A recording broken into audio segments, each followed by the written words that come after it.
माटो युज नगरेर सानो एरियामा धेरैवटा प्लान्ट्स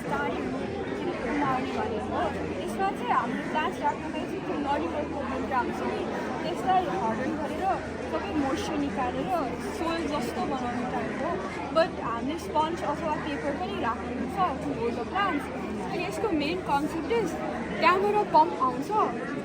एउटा पम्प हुन्छ त्यो पम्पले चाहिँ पानी माथि आउँछ अनि यो प्लान्ट्सहरूले they absorb the necessary amount of water अनि बाँकी सबै वाटर फेरि फिर्ता जान्छ सो सेम बकेट अफ पानी we can use for 2-3 months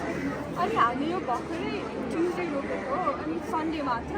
so एकदमै चाँडो अल्सो ग्रोज अनि तिम्रो लेबर कस्ट अनि माथिको कस्टहरू पनि धेरै लाग्दैन प्लस तिम्रो धेरै एरिया छैन प्लान्ट्सको